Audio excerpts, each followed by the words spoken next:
Hello, everyone. This is Jarrod Alberich, the yard sale artist, welcoming you to a Longbox Crusade Elseworlds episode.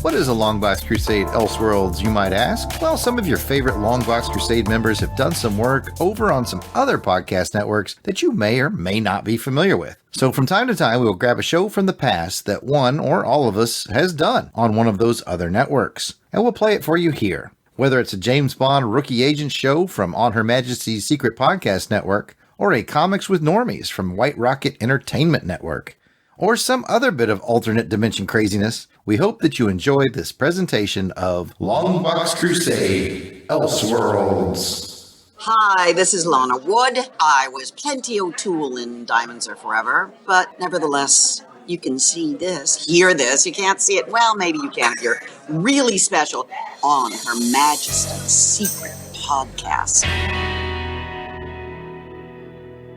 Hello and welcome to On Her Majesty's Secret Podcast, brought to you by our fine Patreon sponsors and White Rocket Entertainment. I'm your host for this program, Jarrod Alberich, the yard sale artist, aka Death Probe, and joining me as veteran Bondophile co-host is my brother, Jason the Weasel Skull Alberich.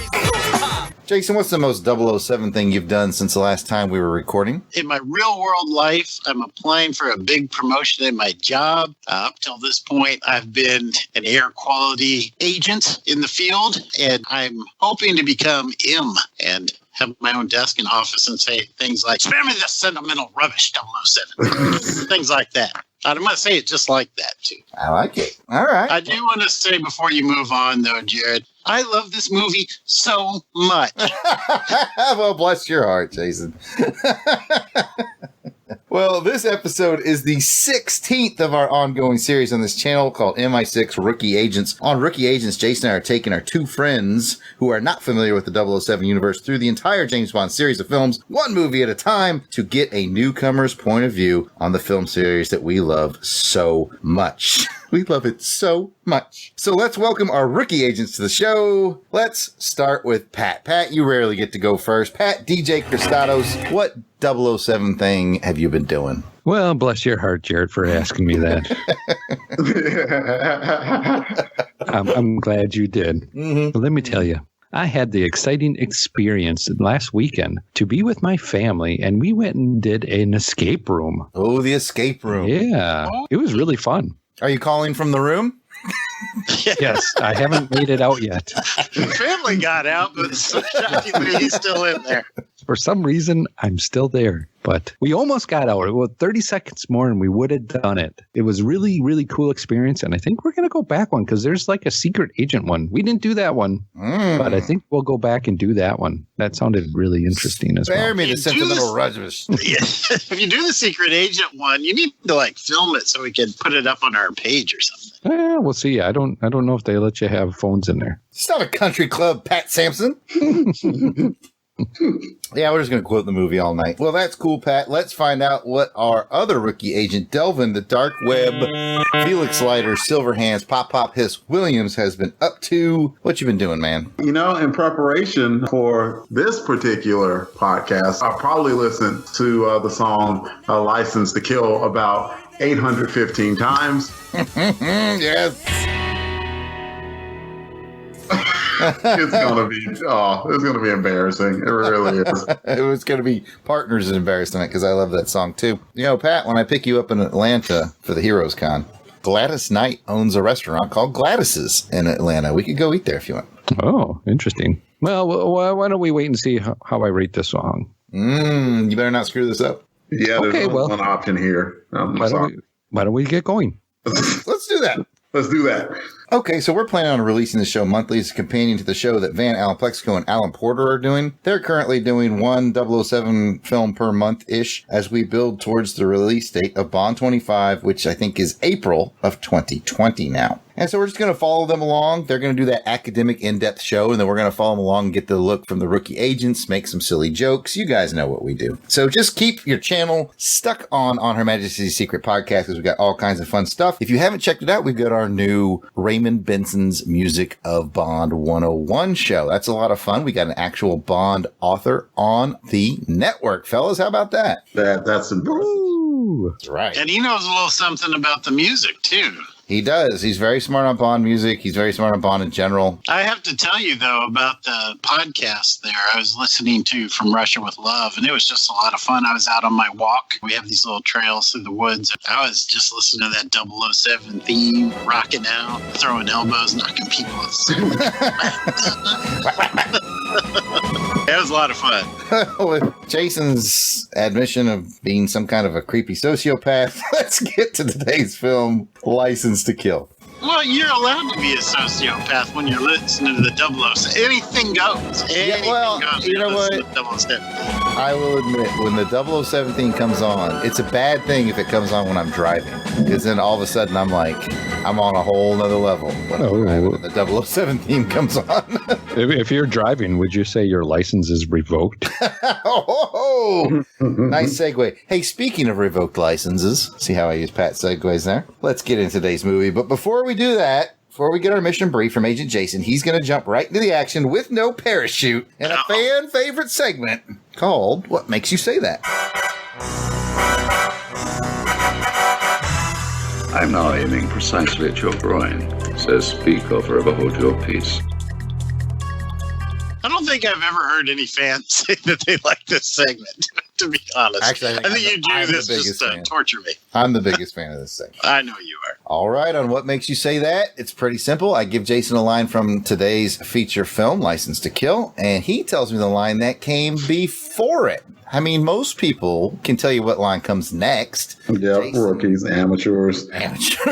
Jason is our human VCR. Jason rewinds it in his head and tells you the line that came before it. So I got a couple for you here tonight. Jason, how you feel about License to Kill overall? You know, I love this movie. I've seen it a few times. Like I said last time, we're getting into this area where I've only seen, I can count on my hands how many times I've seen these films. Where the others, I need my hands, my toes, maybe a couple other appendages. But so I'm a little shakier the more contemporary Bonds we go, but I will give it a try. I'll give it not stirred, we hope. I'll see if I can stir up some answers. How about that? There we go. Well, all right. As usual, I will start you off with an easy one. Well, what I think is an easy one. Here we go. All right. I'm going to give you the line. You tell me the line that comes before it. Here comes the line. No. Today is the first day of the rest of your life. See you in hell. There you go. The warm-up round is out of the way. Well done, sir. Well done. All right. Okay, so here's one a little tougher. All right, and I got to try to do my best for the voice to try to help you out. Okay. What are these? Boy. I think I know the scene. I think I know the scene too. All right, everybody, you rookies sit on the scene. Let's see if Jason can nail it. If he can't, then he'll go to the rookies to help. Okay. So what are these? Do it one more time. What are these? So it's a woman. I'm taking it. Oh, okay. Maybe I don't know it then. Yeah, you thought that was my Sanchez? Come on, man. No, I thought that was just your normal voice. I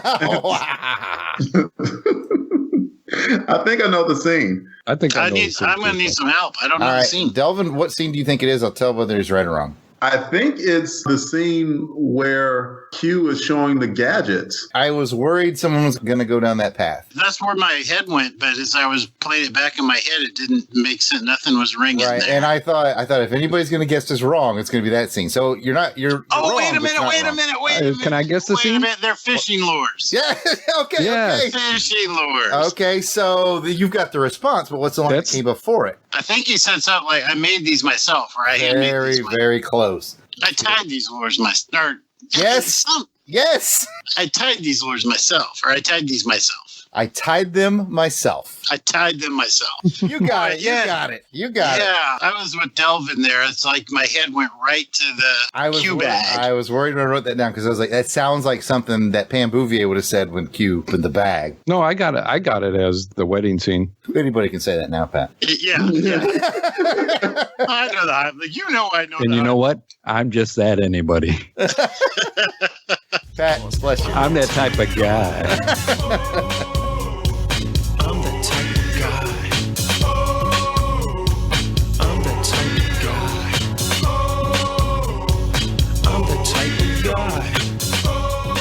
Actually, as soon as you said it with that confidence, Pat, you were like, oh, I know the scene. I knew you knew the scene. I mean, he gets credit for an LL Cool J call back there. He does. He's just somehow Pat won. What makes you say that tonight? Yeah, I don't know how that happened. It's not even a competition, but he won. He'll elbow me off the walking path.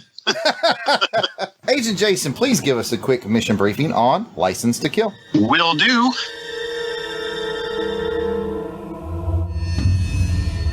I want you to know this is nothing personal. It's purely business. Sanchez has vanished. He's got all of Leiter's files. God only knows what's in them. I'll find him.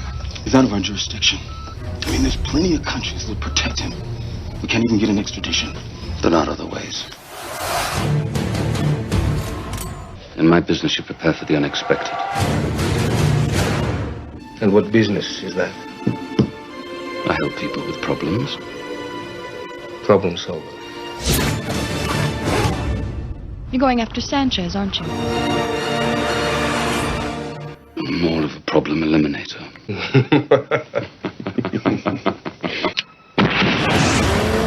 This private vendetta of yours could easily compromise Her Majesty's government.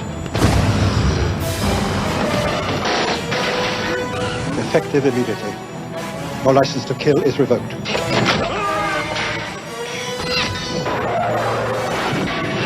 You're in over your head. This is where it ends, Commander.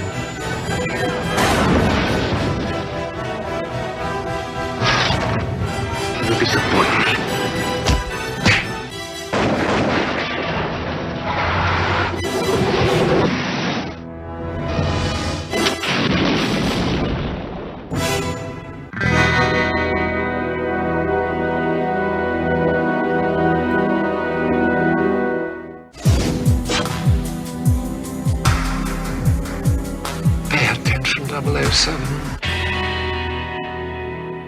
James Bond is in the Florida Keys to attend the wedding of his old pal, CIA agent Felix Leiter. When Felix gets the word that drug czar Franz Sanchez is in the area, duty calls and 007 and Felix rush off to get their man. After a running gunfight and a thrilling air-to-air chase, our two heroes capture Sanchez and make it to the wedding just in time and in inimitable style. Before Leiter can make it to his honeymoon, Sanchez is sprung. Felix is betrayed and mutilated, and his wife is murdered. Vowing revenge, James Bond seeks to infiltrate Sanchez's organization and put his license to kill to good use, much to the chagrin of him and Her Majesty's government. Using his wits and his training, Bond cuts a path into Sanchez's criminal underworld with the help of undercover agent Pam Bouvier and ever-loyal Q. Battling on land, in the air, and under the sea, it's a drug cartel army versus one 00 agent, and the bad guys don't stand a chance. License to Kill was directed by John Glenn, and it made $32 million in the US and $156 million worldwide. Despite the relative financial success, License to Kill's heavy use of violence did not win over the critics. This would be Dalton's final film as 007, and it would be 6 more years until we would get to see a new James Bond stroll across the gun barrel. The cast of License to Kill included Timothy Dalton as James Bond, Carrie Lowell as Pam Bouvier, Robert Davi as Franz Sanchez, Talisa Soto as Lupe Lamora, David Hedison as Felix Leiter, Caroline Bliss as Ms. Moneypenny, Desmond Llewellyn as Q, and Robert Brown as M. Back to you, Jarrod. Thank you for that, Agent Jason. Now let's find out what our rookie agents thought about this one in our segment called Declassified. Do you expect me to talk? We're going to break this movie into a few pieces to get the insights of our rookie agents, and then Agent Jason is going to give us his overall insights along with a few bombs of trivia, those nuggets he keeps stored by the coconuts on his junk, before leading Agent Delvin and Agent Pat into their scoring rounds. We're going to break the rookie review discussion up into the following sections. We're going to talk a little bit about the pre-title sequence and then the song and the opening credits. And then we're going to go into Agent Jarrod's Choice, where I pick something I think is stand out from the film to get the rookies' opinions on. And then we'll get their overall opinions for the rest of the movie. So let's light this candle. Rookie agents, what did you think about the pre-title sequence? Pat, what do you got? I think it was pretty good. A lot of action. I like the action in it. I got a question. Okay. Sharky. Is he an agent or is he just a guy that Felix knows? He is a friend of Felix and James's when they go to the Keys. He's their charter boat fisherman. So he's like a good friend of theirs. Okay. So he knows what they do. Yeah, he knows that they're kind of in that business, but he is not an agent. He's much like Coral. He's a fisherman for hire down in that area. So I'm basically building this whole backstory only off of watching this movie about 600 times. I get the impression that James and Felix get together in the Keys to go fishing, and he's kind of their guy, and they've made a friendship over the years, so much so that he got to be a groomsman in the wedding. Oh, okay. That's what I was wondering. Like, why is this guy and is he part of the thing? Or you got to admit, Sharky, he's a cool dude. Yeah, he's a cool guy. That's why I'm like, this guy's pretty funny and he's cool and all that. Other than that, I think it was a lot of really good action and I liked it. Well, you can't go wrong with that. It's a good summary. Delvin, what do you think, my man? Very first thing we see is the walk in and shooting the shot, and I like Dalton's. I don't know. I just wanted to add that. No, you're not wrong. I agree.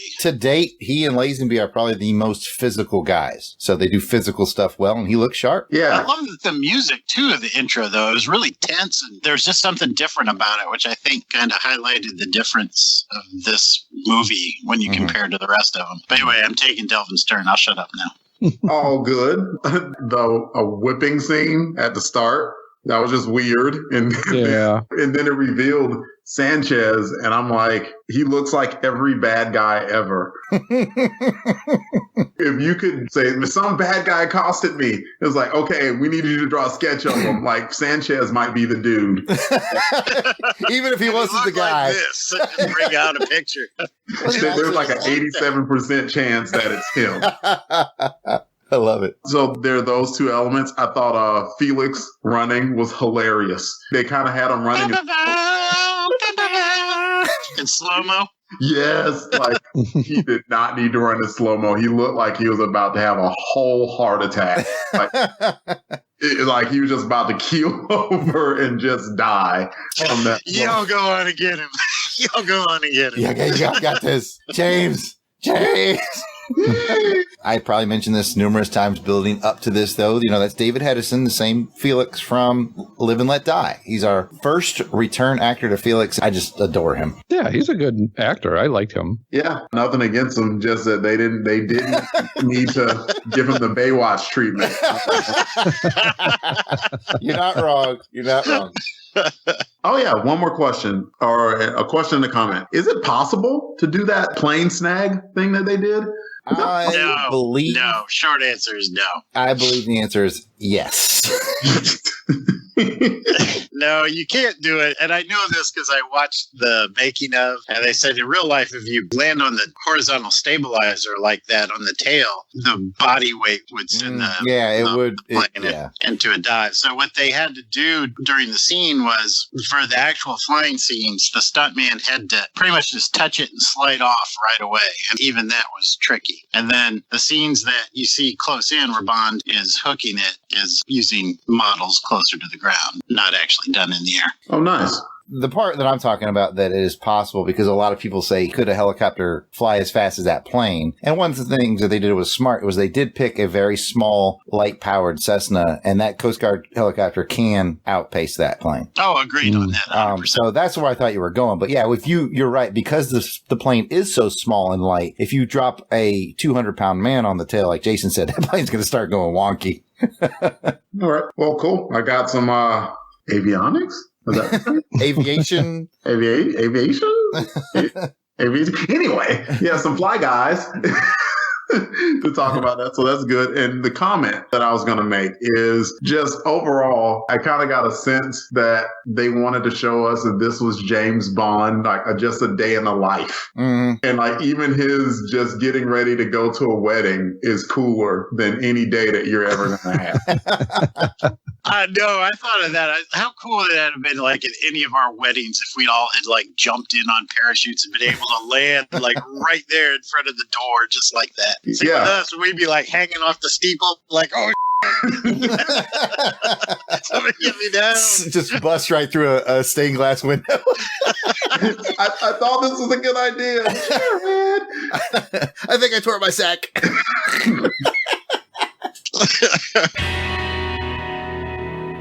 All right. Well, thanks for that, Rookie Agents. Now I'd like to get a fresh take from you folks on the theme song and the opening credits. I'm going to let Pat take over here because I know he likes to do the ratings for the song. So take it away, Pat. All right. Well, thank you, Jason. So this credit song is License to Kill, and it's by Gladys. Let's go ahead and talk about the credit sequence first before we go ahead and talk about the song. Give us your thoughts, Pat. Yeah, give us your thoughts. We'll toss it to Delvin. This was kind of a different one. There was something odd about it that wasn't like the other ones before. And I had a question from that as well. So we've seen about, 16 Bond movies now? Mm-hmm. 16. Can you believe it? Yeah, can you believe it?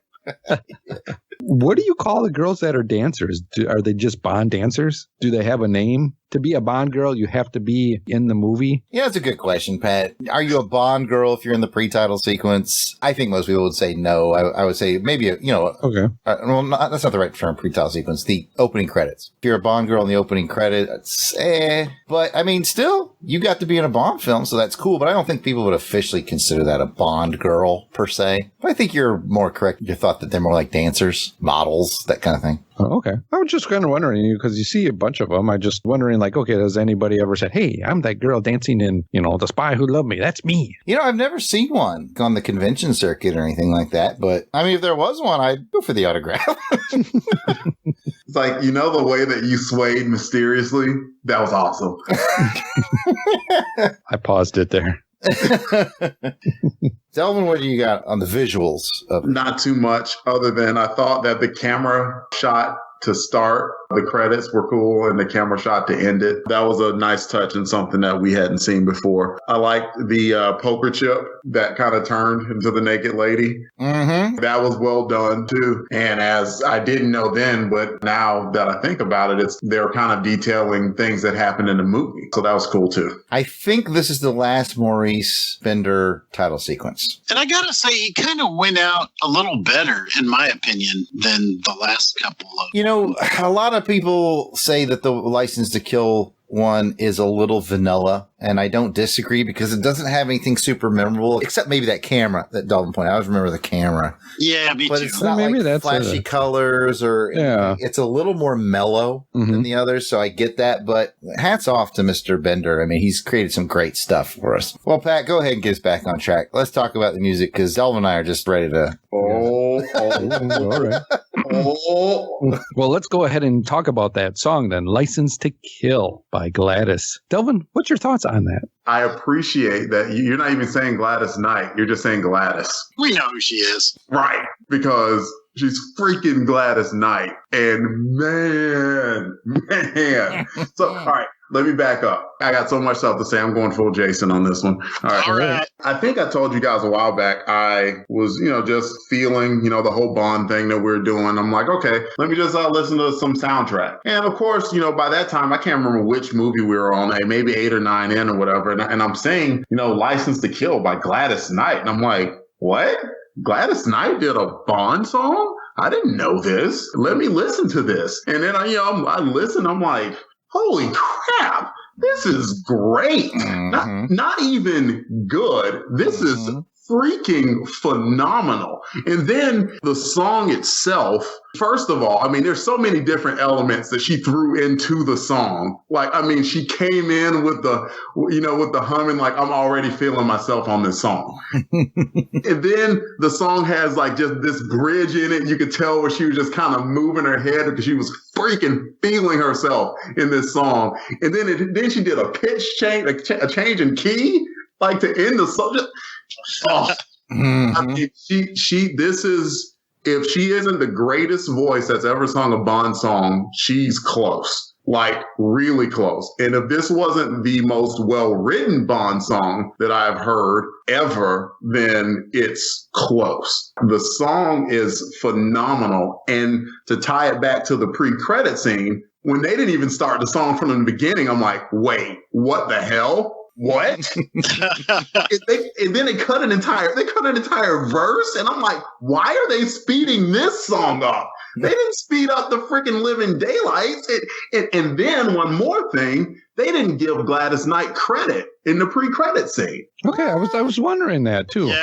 I couldn't see it and looked, and I was freaking furious. I'm like, "Are you kidding me?" Wow, I did not know that. I stumbled on that in my search for 007 trivia. Yeah, he's absolutely right. No credit for Gladys in that. What? It's probably because she's to be recognized. They're like, if you don't know. No, I'm sorry. that to me, that was just egregious. Like, you gotta give her credit for this song, because, to use a Southernism, she put her foot into this song. It was, the runs, freaking, I'm done.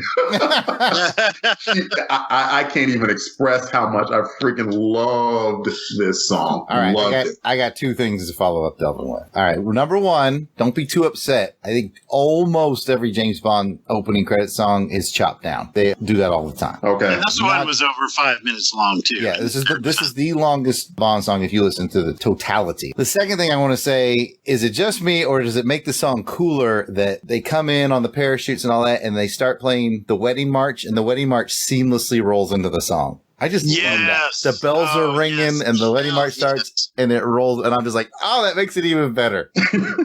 I just love that. I kind of want to hear it like every time with the bells and the wedding march that fades into the song. Anyway, those are my 2 cents. We'll get to scoring it in a minute. Hold on. There's one more thing. Because I mentioned how well the song was written and how it could play. Like, if you didn't know it was a Bond song, how it could just play stand along as an R&B song. But like, it is talking about the movie too. Mm-hmm. And how it could be like, okay, is she talking about a partner like in the field, or is she talking about like a love partner? Just, I loved it. So great. I think we're getting a high score from Delvin. I'm starting to feel like he liked this one a little bit. Pat, we'll turn it back over to you. Boy, I don't think I can say anything more than what Delvin has said there. You literally can't. There's not enough words in English language to add to this. I didn't know they sped it up and chopped it up, so I'm just going off of what I heard in this song, in this film. Okay. So I've never heard it outside of this. It's fantastic, Pat. But with that, let's go ahead and give it a rating. We're going to rate this song a 1 through 7. 7 meaning that you really liked it. So let's find out. Is a 7 in it for Delvin? I have my suspicions. Are you starting with me? Yes. Oh, okay. No, a 7 isn't in it. It's like a 10. Like, That's martinis from other people. Yes. This is for 009 right here. It's at least. Oh, heck yeah. Like, I want to pour one out on the curve. Like, the song was brilliant. It was brilliant. I cannot love it enough. So, yes, absolutely a 7 for me. Jarrod, what do you think, man? Well, you're going to hand that 7 right over to join my 7, because I consider this the single most underrated Bond theme song ever. Does not get talked about enough. I loved it from the moment I saw it in the theaters in 1989. I love it to this day, till my dying day, you could say. Yes. This song is freaking amazing. It's my favorite. It's a tops. It's a 7. Let's go to Jason. Delvin, how many martinis did you give for your eyes only? No. I'm teasing. No, I'm gonna throw another 7 on the pile. I was surprised how much I liked the song. It's been a while since I'd seen the movie, been a while since I'd listened to the soundtrack. Jarrod, you got me the soundtrack like years and years ago, and I dug it up and listened to it again, and I'd forgotten how much I liked it. I was driving in the car, and if I have to involuntarily turn that volume up, that's a signal right there. I agree with you, and I thought it played seamlessly into the film. So 007 from me. What about you, Pat? Bring us home. Everybody look at Pat. Everybody look at Pat. Yeah, you better just.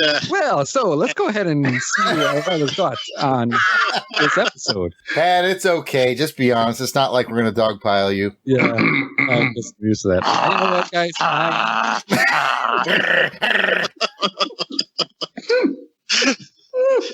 What'd you say, Pat? Sorry, go ahead. How many?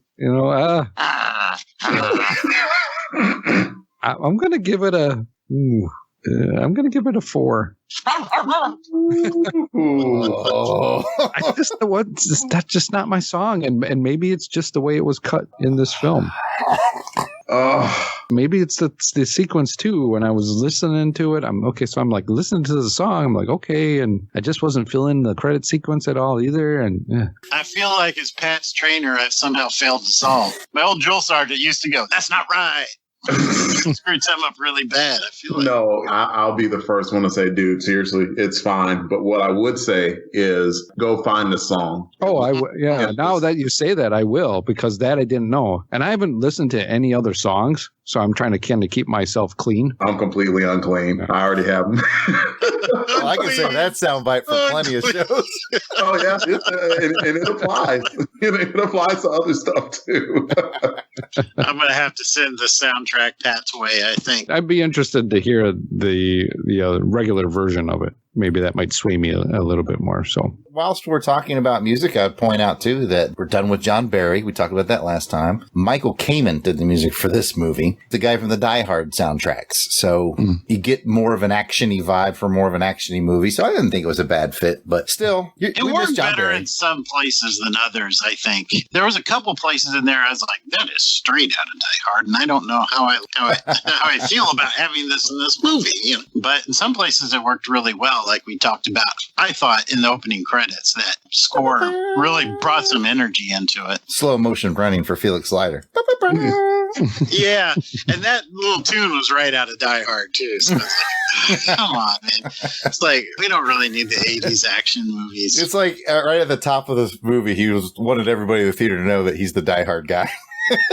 Hey y'all, I'm the Die Hard guy. Well, there was no point. There was no point to that running, to slow-mo in that running scene, though, either. It's like it's moving from point A to point B. You got to remember the time. Die Hard and Lethal Weapon are dominating, so they kind of put a little bit of that vibe in it. Yeah, I guess. We'll talk a little bit more about the timing of this movie as we move on. I'm certain I'll bring that up. With all that junk out of the way, I guess it's time for the Jarrod's Choice segment. In Jarrod's Choice segment, I picked something I think is sort of stand out about this film to compare it to the other films that the rookie agents have seen thus far. And what stood out to me about this film is Pam Bouvier. She's one of the more capable ladies that Bond partners with in the whole series. She can take care of herself. And so that one's going to be my question to the rookies this week. All right, we've seen Pam Bouvier and a couple of the other more capable ladies. I would say Melina Havelock from For Your Eyes Only with her crossbow and her not taking crap off anybody. And obviously Tracy DiVincenzo was not fooling around. She took out her own guard. She was not to be trifled with. She saved Bond when he was trying to escape in the snow. So I want to toss it to the rookies and say, of those three, or you can pick one I didn't mention if there's one that stands out in your head. Who do you think, if you were going to be Bond and you were going to go in the field, which one of those capable ladies would you like on your side? And we'll start with Delvin. Okay, if I wanted someone by my side the most, it'd be Melina. Okay. Because, I mean, she was the one that was just like the scariest. Like, she was very determined. She was putting arrows in people's chests and like, dang. So she was the most impressive. But Tracy was enough of a figure that she still talked about even in this movie, which says something. And Bouvier, she was very good. She was really good. I enjoyed seeing her, and she was very resourceful, and Bond left her on the sideline way too much. Heck, his life probably would have been easier had he involved her more. So I ran long on that, but my answer is going to be Melina. Fair enough. Pat, what do you think? I like Tracy. Bouvier is very good as well. I also like some pussy. I think we all do. Oh, right. Pussy galore. Oh my God. There's nothing wrong with that choice, Pat. She wasn't really, side by side with him a lot, but I think she's a woman that could handle herself. She could handle her business. You are not wrong about that. No, I think that's a great selection, Pat. Jason, you want to get on this real quick? I think I'm going to give it to Bouvier. She was very resourceful. She could fly. CIA contractor, could drive a truck. She had a lot of skills, and she'd be my choice. Yeah, I agree with you on that, but I don't think anybody had a bad choice. Those are all fine choices. So that's it for Jarrod's Choice this week. And Jason, I'll let you run the highs and lows campaign. All right. Well, it's time to get some highs and lows from the film overall from our agents, Pat and Delvin. So since Pat was the last 00 award winner, we'll let him kick it off and give us a high or a low from the film. All right. I am going to give a high. I thought this had a lot of different action in this movie to keep me interested. And so I don't really have, again, a lot of notes on this, but I like how the buildup was for this movie. I'll leave it at that. Delvin, high or low? I didn't take a ton of notes, but you know what? I'm going to start with a low. And that low is for a very smart, resourceful agent that 007 is, he was not using his tools wisely. I mean, he had Bouvier there who had proven over and over, like, hey, hello, super capable here, want to help. You need help against this freaking army of people. I work best alone. Like, no, you don't. Now, then he gets his ass whooped by Time out. two ninjas. Like, man, I forgot everything I learned and You Only Live Twice. Time out on that. I agree. I'm going to be playing defense on this movie all night long. I agree that he should have. Objection, but Your Honor. If we put ourselves in his headspace, he has just seen the most capable person he knows have his life destroyed. So you put yourself in his headspace. He's trying to protect her. I understand that, but I mean, she wasn't a damsel. She didn't need protecting. Yeah, I get that. But I mean, neither was Felix. But Felix is on his mind. He's like, they got to this dude, and Felix is as capable as anybody. So I don't think it had anything to do with being a girl or a damsel. Just, he didn't want Q to be there. He didn't want anybody to get hurt is what it was. But ultimately, I agree with you. She had the skill set. Q had the skill set. He shouldn't have been so gruff with him. But it's Timmy D. He's Gruff Bond. Yeah, he was being a big old grumpy puss on that. So, yeah, that was my low for that one. Claws in, Jarrod. Claws in. I'll fight. I love this movie. You had that day. It's my favorite Bond film. Have I made that clear to everybody? Yes, it's quite clear. It's quite clear, Jarrod. All right, I'm sorry. I'll be quiet for a minute. All right. Pat, any other highs or lows? I really liked Q in this one. Mm-hmm. I thought he played very well in it. I like how they used him. It just was exciting to see him and just his interaction with everybody. You know, I don't know how old he was when he made this. Quite old. Quite. And he's still got a couple films left. Yeah. A few. I remember his exit. I can't remember what movie, but I remember how he did it. But yeah, I got that. I don't know if I got another one I want to say too. Go ahead. Lighter's office. There's a laser disc in there. You liked that, did you? Yeah, I saw that. I'm like, oh, laser disc. I'll bet Jarrod knows what I liked about. Yes. lasers. Here's my whole deal with that. The first, interior shots you get, you'll notice the Dodgers pennant hanging in the background. Mm-hmm. And I was like, oh, Jason's going to like that. And then there's another shot. It was like a Cubs pennant. And then there's another shot where there's a Cincinnati Reds pennant in the background. I'm like, pick a team, Lighter. Yankees pennant up there, too. I was Yankees, like, oh, come on, man. Oh, you can't have the Yankees. That just invalidates everything. Just like, so you get the feeling he just likes baseball in general. But at first I was like, oh, Jason's going to be very excited about this Dodgers pennant. I did. My eyes gravitated. I was like, is that it is. But anyway, Delvin, any other thoughts? Highs, lows? Oh, heck yes. I wrote the word damn at least twice. When the dude's head blows up, right?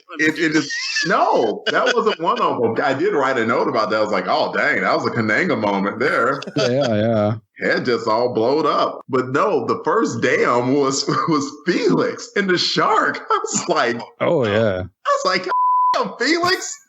And like, dang, the drama, like it went from, the pre-credit scene where it's like, oh, ha, ha, ha, we stopped this criminal and, oh, we're to the wedding. Happy times, happy days. Nope, wrong. Drama, big time. Like, I mean, Felix, like, what? That was insane. Let's see. I know one other time I did it was when Bond looked like he was about to take out Sanchez with the sniper rifle, and he gets like jumped by ninjas. Like, what? Yeah, that was like, what? Nobody expects to be jumped by ninjas. Ninja. Crazy. No. In Isthmus City? Come on now. Watch the birdie, you bastard.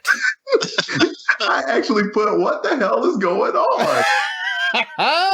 I mean, he was getting his world rocked too. That dude did like the backflip double kick to the chin. Delvin, if I ever see you do a backflip double kick to the chin, I will just kneel before Zod, man. Dude, I'll probably have to kneel before Zod because I will have torn my hamstring.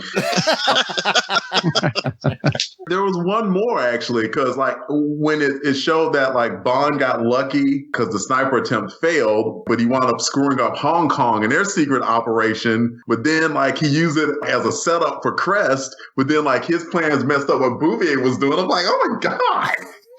It's like a quadruple cross. Yeah, he was really playing him. Some craziness. Just like there was some like legit craziness going on in this movie in a great way. Like, dang, it had me like just turning my head like, huh? What happened? What's going on? So it had some twists and turns. It did. I mean, the word clearly for it is suspense. It had suspense. It really, really did. All right. Pat, you got another high or low you want to talk about? I want to talk about the villain, Sanchez. I think he's a very formidable villain. I think he did a very good job at playing it. One question, one of his guys, his top henchman guy, Dario? Who is it? Dario? Oh, you know who he is? Well, it's his very first feature film. Is it? Okay, that's what I thought. You've seen him in lots of stuff. Miranda knew it right away. Really? She recognized 19-year-old Benicio del Toro. All right. Yep. That's what I thought. I think, when they were filming. Yeah. One of my wife's favorite actors. Wow. Honeymoon. Yeah, man. He just looks so young and scary. yeah, he was. He was a scary guy, too. Like, should I be scared of a 19-year-old dude? Apparently I should. I'll tell you what, he got his ass beat in that bar, though. I mean, every time he tried to step up, Bond whooped his ass. She whooped his ass. Nobody's talking to you, gringo. My fists are talking to your face. Yeah, these hands are talking. Maybe you understand sign language.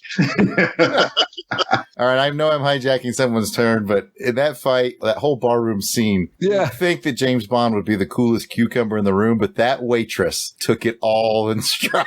Well, and the dancer, too. The dancer was, I'm just watching the dancer. I'm going, oh, isn't she going to move? She just continues to keep dancing. A job to do, and she was going to do it. Yeah, M should have hired her, man. She can stay on task. We'll call her Dancer Debbie. Dancer Debbie had it going on. She's married to Countdown Jerry. They stay the course. That's right. This music isn't over until 5, 4, 3. That bra's coming off in 5. I hijacked somebody. I did. Pat, should I kick it to Delvin, or do you have anything else to say? There is probably a lot to say, but the first watch through, it was just a film that so much to take in. I really do think that I like how cool Sanchez was. He played it cool, but he could be a really mean guy. And the thing of it was, too, but he was mean in a cool way. Yeah. He was like, just want you to know this isn't personal. Got to have the shark eat your leg off. But, we're good after this. Just letting you know. The DEA agent or whatever, he said, I promised my word. And, he kept me free. Yes. As opposed to a lot of other Bond villains that will just kill people out of convenience. I always like Sanchez because if he said he was going to do it, he would do it. And he expected the same from his people. So I think that makes him stand out. But I'm going to talk a lot tonight. All right. Cancel deposit of $2 million. See, we didn't have any of that. Yeah, he was as good as his word. And there's a lot to admire about him in a way. I mean, you're like, if I had to work for Bond villain, there'd be worse choices. Just don't mess with his girl. Yeah. Obviously, man. That's where I would get into some problems. I would too, man. That part when you hear the guy screaming as he's getting his heart cut out, I've been like, it was worth it. Delvin, bring us home. Any other thoughts? Any last thoughts? Man, I have plenty of thoughts on this one. First, Bouvier. Man, she got her swear words in, didn't she? She was dropping some bombs like, this is beep and beep. This is bombs. Like, I do believe you're a pilot now. And an Army pilot at that. She had some cuss words to throw around. Then the other one, kind of along the same lines, man, James Bond was angry. And I mean, and you can tell it as soon, like he found out about Felix and was like, what's going on? And then he came and saw Della on the bed, and he was furious at that point. And you can tell it just in his actions, how like Dalton nailed that. Because he looked so angry, and his actions just conveyed how angry he was. And then when the reveal was that M showed up, and M was like, you like, nope, and you're supposed to be on a mission. And then the very classic, I tender my resignation. We're not a country club. 007. I mean, just man. I mean, there was angry Bond in this movie, and there was sneaky Bond. I mean, so we got to see Bond from different angles. I was digging it. I really was. There wasn't really a lot of gadgets, just that gun, really, and the camera, the toothpaste. Well, yeah, and I suppose, yeah, but just not a lot lot of over-the-top gadgets. Practical. Yeah, they're all practical gadgets. Yeah, it was more him versus the world. Yeah, sneaking around. Surprise, I have things to say about Delvin's comment, too. This is the summary of it all, and then I'll be quiet for another maybe 60 seconds. This is why it's my favorite movie.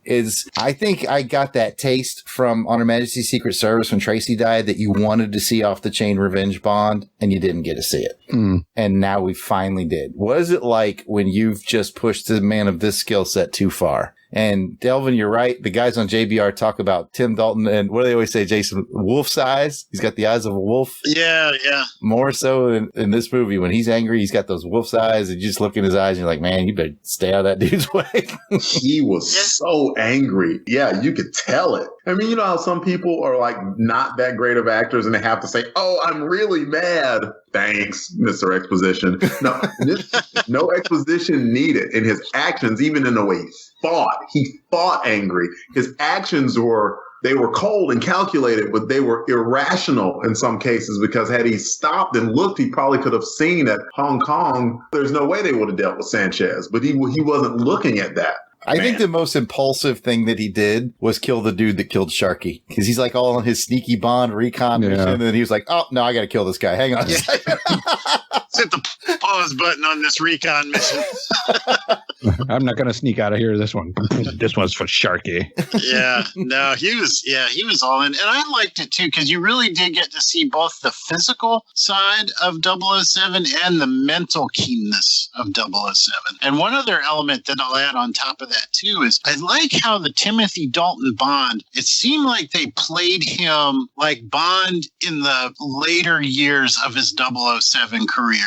When we get to the Craigs, you'll see Craig is like a newly promoted 007. But with Dalton, even back in Living Daylights, you get the sense from his comments like, oh, let him fire me. I'll thank him for it. Like, I've done this before. I know what I'm doing. If he wants to fire me for making a call, F it, let him fire me. And then as I was watching this one, I noticed when you see him shirtless, he's got all these scars and like a bullet scar in his shoulder. So he's got the mileage on him on this one too. So I think all of that mixed together really made for a super cool Bond, just the right moment in his professional career, matched the age of the actor, had a really physical actor that could carry it off, kind of an intimidating actor. He's not physically large like, say, Daniel Craig, but he looks like he will knife you in the alley and not think twice about it. Well said, Jason. Jason's saying the things I want to pour out. I'm going to ask a question specifically for Pat. Oh, because you were worried you don't like underwater scenes. I told you these underwater scenes were a little more brisk and a little more actiony. What'd you think? Mm-hmm. Oh yeah, definitely. These were very short and more action. I liked them a lot. So you say this is better. I'm teasing. I like that. Yeah. You know, it takes you back a little bit to that when they do the underwater and then you go, okay, he's going to go up underneath the boat and sneak in again and do this or that. But I think it was pretty good. I like how it's Bond and he gets away from these guys underwater. By skiing behind a plane, no less. Yeah. But, well, just in the underwater scene before that, the fight scene, and then, I think it was really good. Yeah, he's taking on like 4 guys down there and gets away. That's a good scene. Definitely. All right. Any final thoughts from anybody before we move this thing along? Can a truck really do a wheelie? That truck was specially modified. It had a weighted tail end. So it actually did do the wheelie, but it was reconfigured for the stunt. Okay. I know something about having a weighted tail end. Me too. By about 3 o'clock, I'm doing a wheelie myself. Anyway, Delvin, you had another thought. I didn't mind the appearance of Moneypenny. She kind of did a classic throwback to the lovely Lois Maxwell. How she was kind of doing her side thing, still investigating Bond, and M knew that she was doing it. Admit it, though, when he came out and said there are 5 errors on the cover page alone, you wanted his next line to be, "Where's the real Miss Moneypenny?" Yes. All right. I just had one other thing. I'd say it till the end here, but I like the end credit song. Oh, Patti LaBelle. Oh, yes. I'm so glad you mentioned that, Pat. Yes. See, I can redeem myself. And that's where I really enjoyed the end credits. I'm like, oh, yeah, that's a great song. What's weird is that song gained more popularity outside of Bond than the title song did. Yeah. It's weird. I think the title song's amazing, but I love that Patti LaBelle song too. Yeah, great music front to back. I didn't know. I heard that song and I didn't know that the Patti LaBelle song was a Bond song. And of course, it is a Bond song and it fits perfectly with the movie. Yeah. And then to bookend the movie, like you got Gladys Knight and Patti LaBelle, 2 of the greatest, man.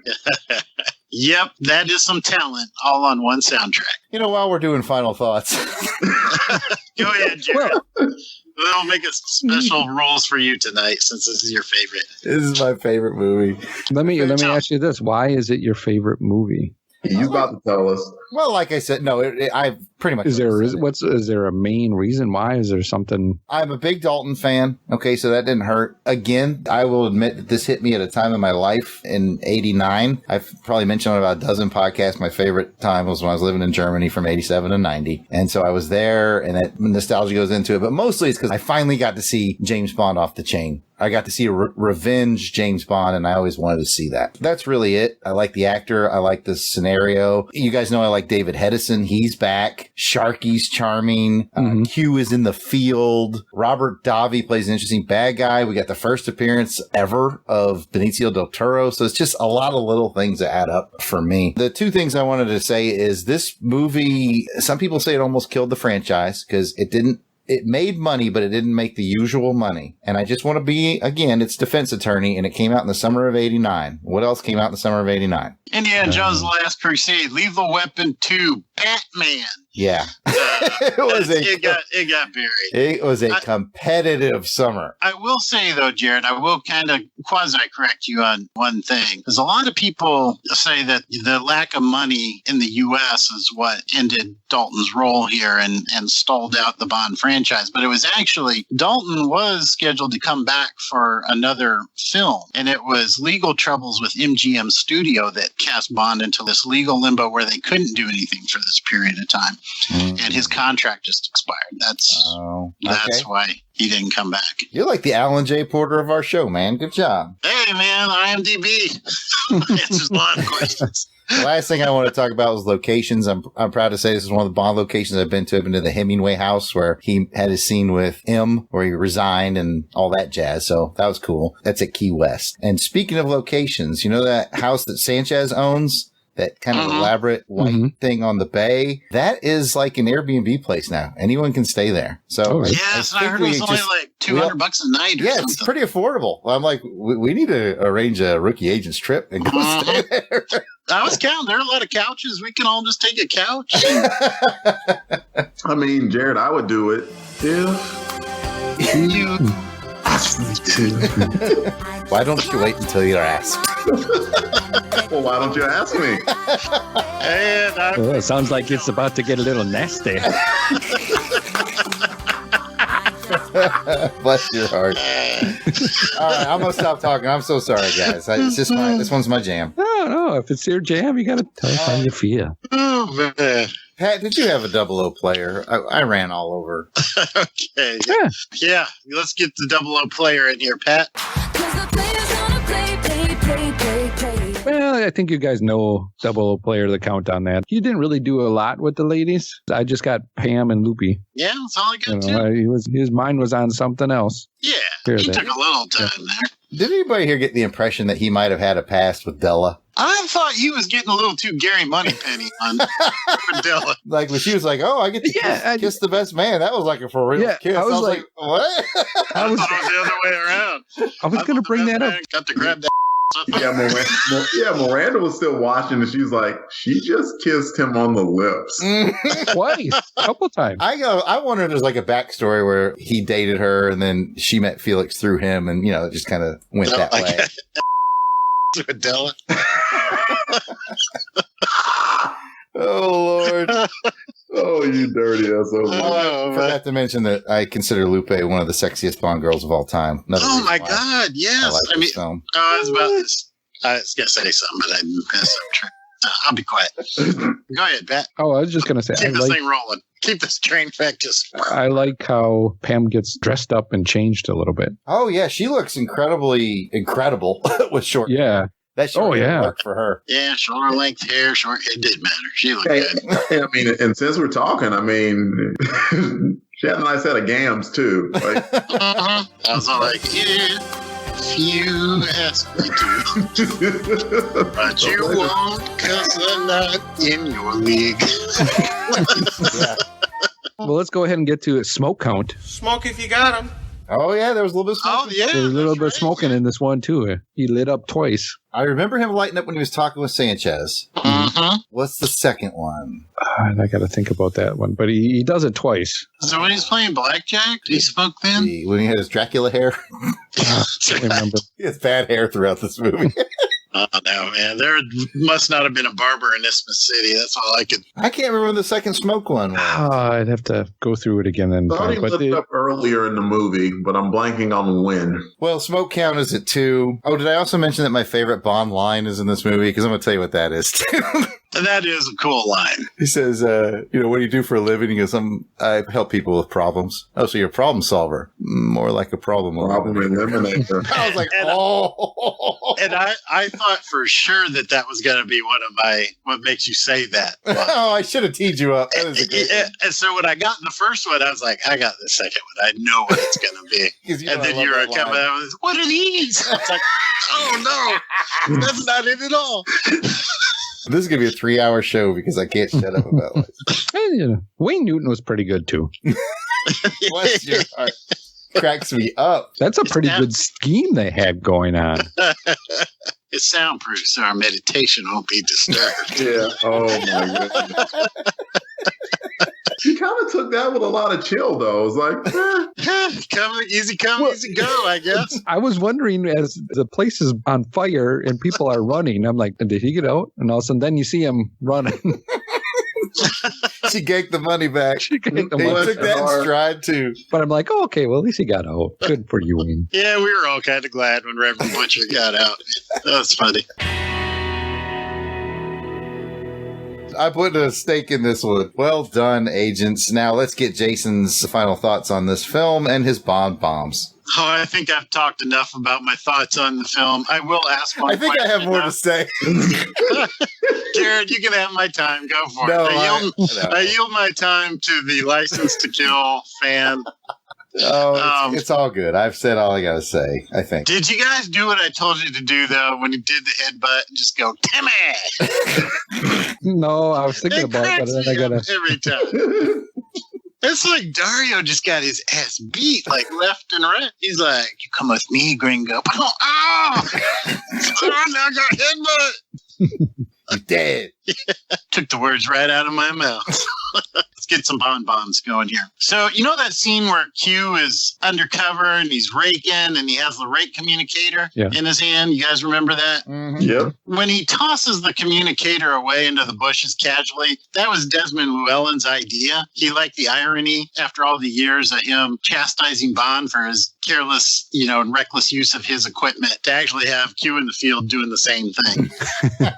I thought that was priceless. I thought that was really cool. On the side, this is my favorite Q movie, period. I think he's great in this film. This film reunited Robert Davi, who played Sanchez, and Grand L. Bush, who played other FBI agent, the African-American guy that was the good guy that didn't I'm not going to forget about it. Yeah. That guy was kind of over the top. Well, the two of them played special agents Big Johnson and Little Johnson in Die Hard. Oh. So this reunited them after Die Hard. And then finally, Pedro Armendariz Jr. played President Hector Lopez. And Armendariz's father, Pedro Armendariz Sr., played Karen Bay way back in From Russia with Love. Karen Bay. The unforgettable Karen Bay. His son is El Presidente. Nice. Remember that you're only president for life. For life. For life. That was a very unique threat. Like, hey. So that's what I got tonight, fellas. And with those 007 trivia nuggets safely tucked away, it's time to have our rookie agent score this film. Jason's going to take these guys through our scales rated on a 1 to 7. 7 means you loved it, shook your martini. 6 means it's excellent. 5 means it's very good. 4 means it's good. 3 is just okay. 2 is not so good. And 1, you hated it. It stirred your martini. Jason, make it happen. All right, we'll let Pat go first since he's our award winner. How many martinis, sir? I am going to give this 6 martinis. Nice. In the Excelente category. Yes. 6 from Pat. Delvin, it's up to you, sir. I think this was the second best Bond movie that I've seen. Good. It was a great movie. I love the action. It had 2 great Bond girls. It had a complex plot and a good villain. I'm giving it a 7. Ooh. Yes. Cha-ching. Yes. Like, I was sitting there watching it. I mean, like, seriously, there were several moments. I was just like, dang, what?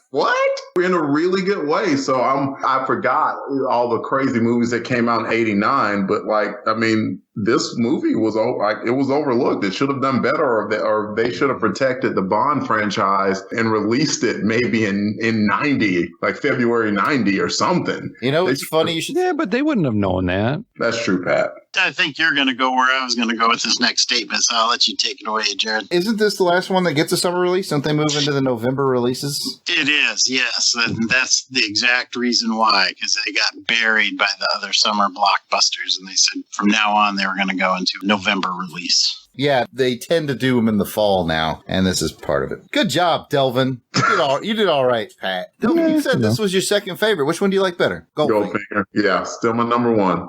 Yeah, that was a good one. Well, thank you, gentlemen. And now it's time to crown this episode's 00 award winner. 50% of the reason people tune into the show, I think, because Pat and Delvin are going to answer a series of trivia questions on License to Kill, and Pat is our current champion. So he'll be going first. But before we do that, let's take a quick break and thank our Patreon sponsors.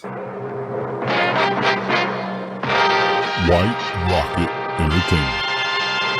All right, these are the folks that are getting it done for us and helping us out here at OHMS Pod and our White Rocket endeavors in general. Brandon O'Dwyer, Samuel Salvatore, Christopher Burleson, Carl Von Drunker, Phil Amthor, Winston Bodie, Willie Carden, Susan Treywick, Ben Spooner, Stephen Thompson, Chris Usher, Justin Bean, Steve Treywick, Richard Stevens, Johnny Caldwell, Reynolds Wolf, Joshua Corbett, Valiant Hermes, Jacob and Robin Fleming, Clay Henson, Ann Kanjian, Catherine England, George Gaston, Will Summerford, John McCune, Tom Anderson, David Evers, Andrew Barber, Timothy, Steve Harlan, Dan Thompson, Wes Atkinson, Rich Reimer, Jarrod Alberich, William Glenn Matthews, Joel Beckham, Theodore Gary, Shannon Butson, Taylor, David Hegler, Mickey B, Hugh Anderson, Shane Bailey, Mick Vigicana, Chris Thrash, Logan Chilton, Tony Perry, Alex Gwynn, Josh Teal, David Simpson, Earl Ricks, Mike Finley, C.T. Wayne, Dave Powell, Donnie Reynolds, Wade Carson, Ivor Evans, John Zavachin, Chris Camo, Darren Pyle, Chris, Wardam Wade, Jason Albrecht, Randall Walker, Ben Amos, Ruth and Darren Sutherland, Patrick Williams, Rob Morgan, Steve Schuster, James Taylor. And I'll be there, yeah. I keep trying to guess which one he's going to sing, and I always get wrong. John Stubbs, Kenneth Brent Rains, Nicholas Craig, Russell Milley, Matthew Wagstaff, Joey Miller, Mark Squire, Spanky, Brant Rumble, J.W. Pepper Rice, Michael Morton, Lawrence Kane are one-time and anonymous donors, one of which is not anonymous. It's Surfer Chickify. If you'd like to help us smuggle a Russian general to Austria, you too can help sponsor the show over at patreon.com. Just search the keyword Plexico, Plexico, and you can give as little as $1 a month to help keep Agent Jason's sniper rifle loaded with steel-tipped bullets, because, you know, KGB snipers usually wear body armor. And like those other folks whose names you just heard, you'll get a shout out on all White Rock Entertainment shows, including this one. As a Patreon, you'll get bonus material and behind-the-scenes information on all White Rock endeavors, including our novels, comic books, and more. Well, let's find out who this mission's Trivia 00 award winner is going to be, so we can lord it over the guy until the next episode. Agent Jarrod and I have each prepared 3 questions for a total of 6. 1, 2, 3, 1, 2, 3, carry the 4. Yep, 6. That's what I got. We'll take turns asking each of our contestants a question. You get it right, that's 1 point. You get it wrong, your opponent has an opportunity for a steal, sneaky Bond style. Most points gets you the coveted 00 award, a free ride on a Ferris wheel in Salzburg, and a ghetto blaster. While supplies last, not available in all areas, let's start this segment we like to call Agents Under Fire. Well, I understand 00s have a very short life expectancy.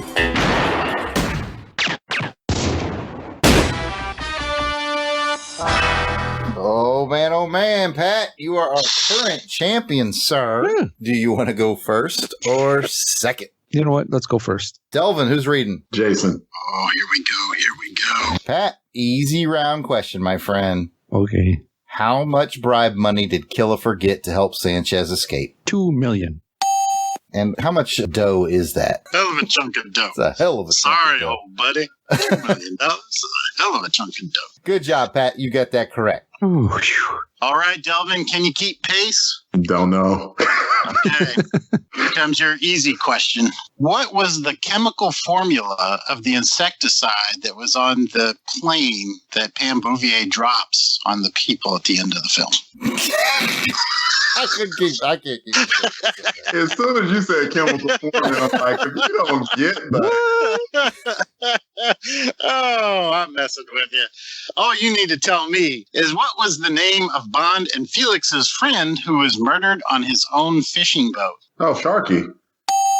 It's as easy as that, my friend. Let's go into the medium round. All right, Pat, what is the name of the fictional city that Sanchez operates out of? Oh, it's Stash or something like that. I'll give you a hint. It's something like that. Am I close? Delvin, why don't you tell him whether or not he's close? No, I'm not telling him anything. I'm passing the question to you. He got it wrong. You don't know. Yeah, it's Isthmus City. Isthmus City. You're You're in the hole, man. You got to root against Delvin on this next question. Uh-oh, shoot. Oh, boy. Okay, Delvin, you can take a solid lead here if you can answer the following question. What is the name of the televangelist that Sanchez uses to broker his drug price negotiations? Crap. Oh, my friend. Oh, no. Come on. Oh, no. Wait, Newton. Oh, crap. Oh. Come on. And it's a freaking gimme. I know it. It's a gimme, and I'm going to freaking blow it, too. Well, should we pass it to Pat and see if he knows? Yep, give it to Pat. All right, Pat. You can catch back up right here. Oh, boy. Baxter? No, you're fired. Oh, Jarrod. Tell him the answer. This is Professor Joe Butcher. Oh, I knew it was a I feel like you guys snuck a freaking slow ball just right past the plate. I'm pretty sure I mentioned his name during our long-winded dialogue. Dude, you did. And I was still just like, oh, wait, Newton. Yeah. Well, bless your hearts anyway. Bless our heart. Yeah. Delvin's up 2-1. Pat, got to get this to stay in it, my friend. Why was El Presidente visiting Sanchez in his office right before Bond almost assassinated Sanchez? Because he only got half a paycheck. That is correct. All right. So, Delvin, if you get this one, you win. According to Crest, what underhanded favor did Sanchez do for Lupe and her past? I don't know. Pat? He did something for her parents or something. Looks like we're going into sudden death round. Alrighty, here we go. Correct answer was he fixed the beauty pageant that she won. Oh. No. Yeah. And what I almost said during the show was, if she came in second place, Who the hell who would have beaten her, man? Let's go into sudden death. And Pat, this is where going first gets dangerous. Mm-hmm. You missed this, you're done. All right. How much did it cost to buy into Sanchez's new drug scheme? $400 million. It's $100 million of territory. There you go. Oh, well, Delvin. I think Delvin seals the deal. Boy, this was down to the wire. To the wire. Delvin wraps it up. Well, congratulations to Delvin. Woohoo! Do the right and proper thing and lord this victory over Pat until you meet again in the field next episode. And our soundbite's going to mean so much more now. You want it. You keep it, old buddy. When I heard that, I'm like, oh, yeah, I know that. You keep it, old buddy. But oh, I didn't even, man, that line to me, that's about as cold as No Head for Heights. Oh, yeah. That was a cold line, like, dang. Because he could have saved him. I was like, there's no saving you. I remember seeing it in the theater, and when Sharky goes, what a waste of money. And the theater just cracked up. It got the laugh that they were hoping for. Oh, yeah. I mean, that was a dark line, and that was a funny but dark follow-up line. Who amongst us would have not been there with one of them nets on a pole just fishing money? Oh, man. Yeah. Like, man, money sure is dirty. What's the all the work?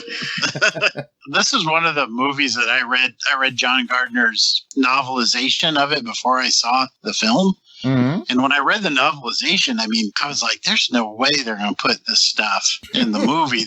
How are they going to get away with this? And I was just amazed, like, holy crap, they're just doing it. They're blowing this guy's head up. They're dumping Felix Leiter in with the shark. That was just brutal. I thought the shark bit his nuts off at first. I'm like, I did too. I was like, Della. Doesn't that happen to Felix in one of the Fleming novels? Yeah, Live and Let Die. Live and Let Die. Yeah. Poor Felix. Yeah, at that note that he disagreed with something that ate him was directly from the novel. Mm-hmm. I bet Iliff brings that up in his portion today. Now for the next segment of the show, entitled Return Fire. During Return Fire, our rookie agents Pat and Delvin get to toss Jason and I a trivia question that they've brought with them in an attempt to stump the 00 experts. And they've gotten harder and harder and harder as this has gone on. Anyway, let's begin with Return Fire. This never happened to the other fellow.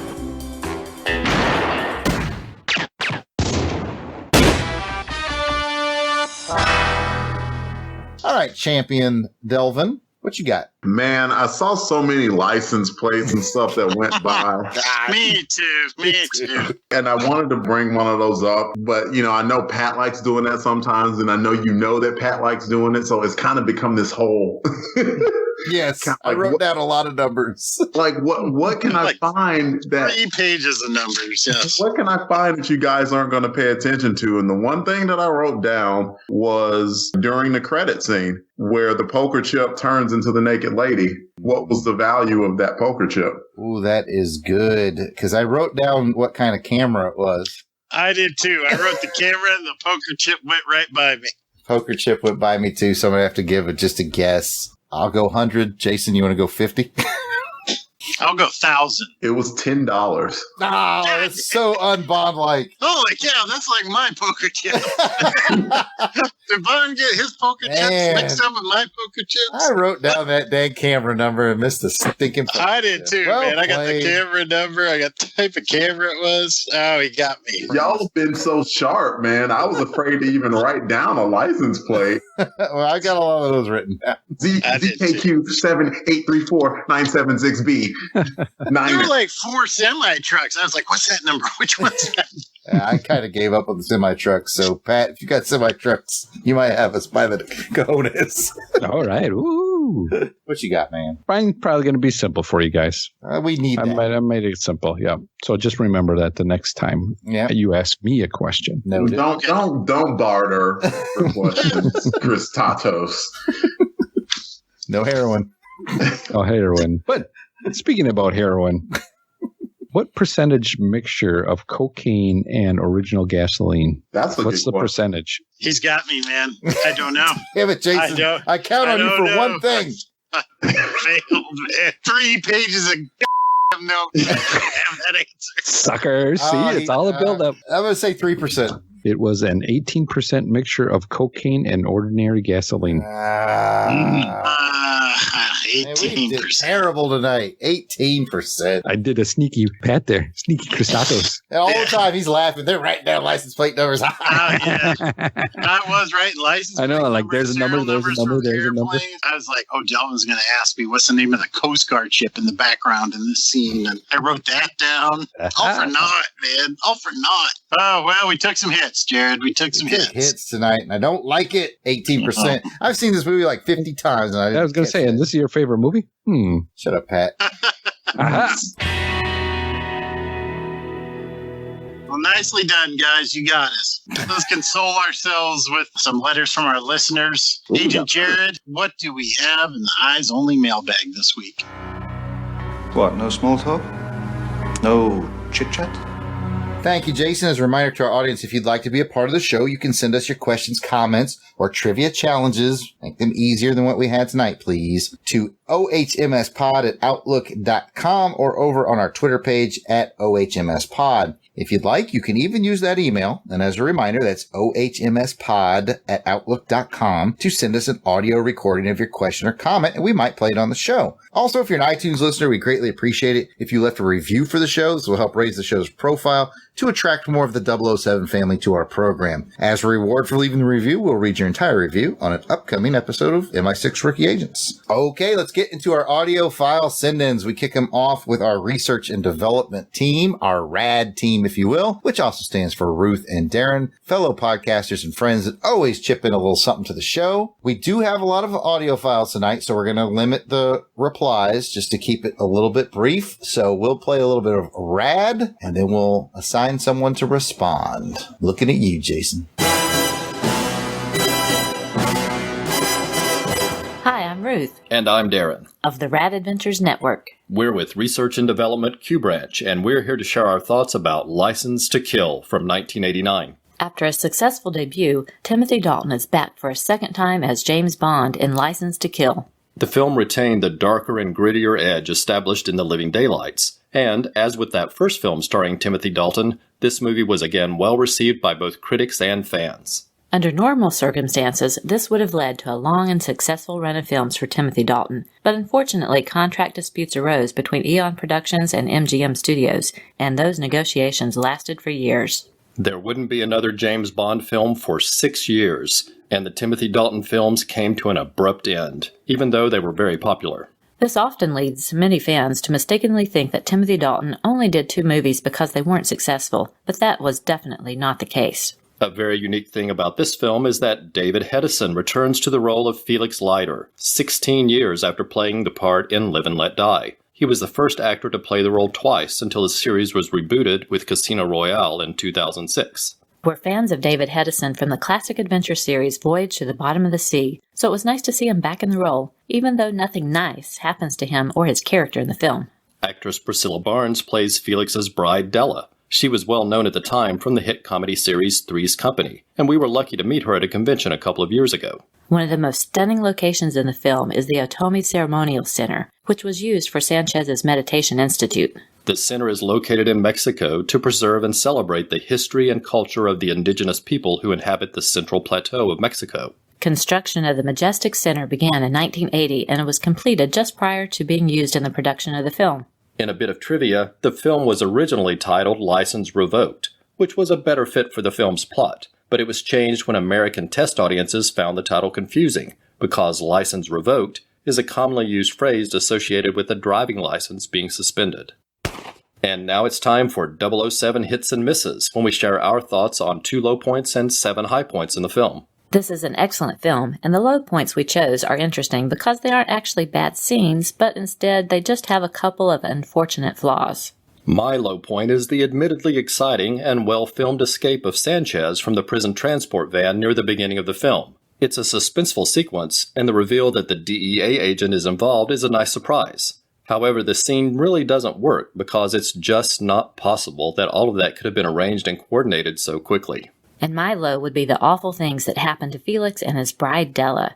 I know it's part of the setup for the plot, and I know it's meant to show the cruelty of Sanchez and his men, but it also just feels a bit cruel to viewers to see a character we've spent so much time with over the years face this much tragedy.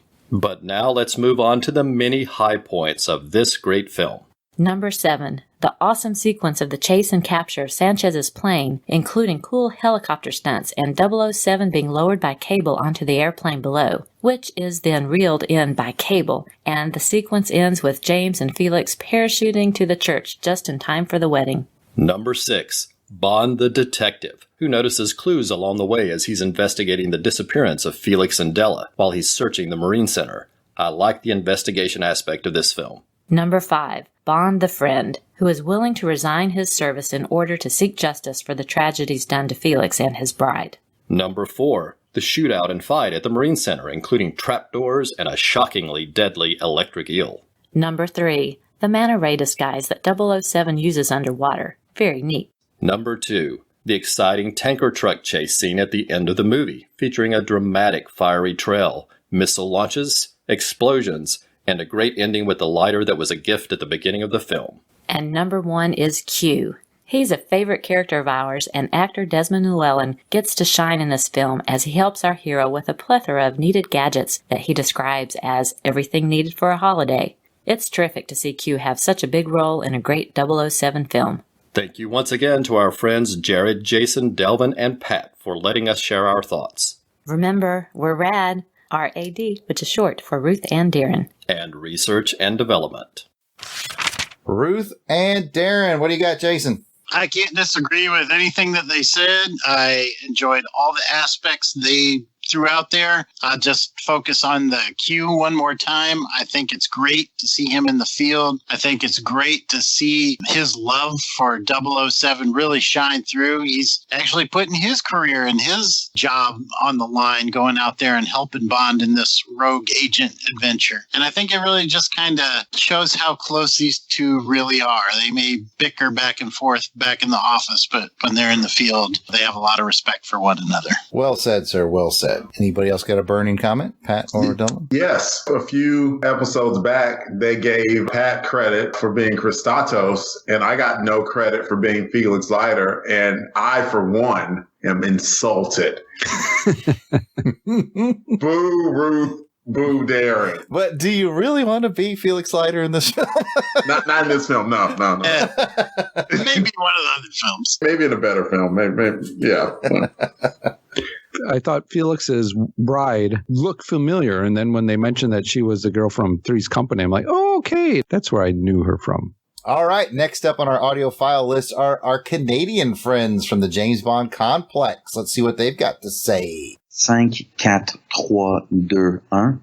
Hello on our Majesty's secret podcast, MI6 Rookie Agents. This is the James Bond complex from Montreal, Canada, station MC, the podcast where we discuss the James Bond phenomenon in all its shapes and forms, from Fleming to films and everything in between. Ooh, I'm one of the co-hosts, Edgar. Ooh. And I'm Matt. I'm the other co-host. That's the other ooh. We got your Twitter message about your License to Kill episode that you guys are recording pretty soon. We're always happy to send these messages.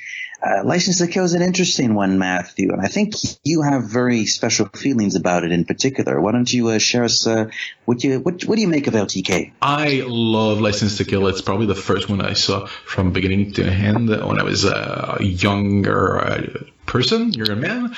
I know it's a controversial one. People often criticize it for being too much of an 80s movie, for having a simple plot, not enough Bondian elements, and I think that's why I kind of like it. I am a fan of 80s action movie, especially the later Die Hard action adventure genre movies that eventually more or less redefined the action genre in the 90s. So I'm actually a big fan of this one. A simple plot. When I saw it, I was not even 10 years old, I think, and it's a simple plot. You can understand it's a little bit brutal, mind you. It left a mark. I'm still terrified of Robert Davi to this day. I think he's a wonderful villain. I think all the leading ladies are amazing. The locations are gorgeous. I want to go to Florida. I want to go to Mexico. And I mean, it's Timothy Dalton. He's my favorite James Bond, even though he only did the 2.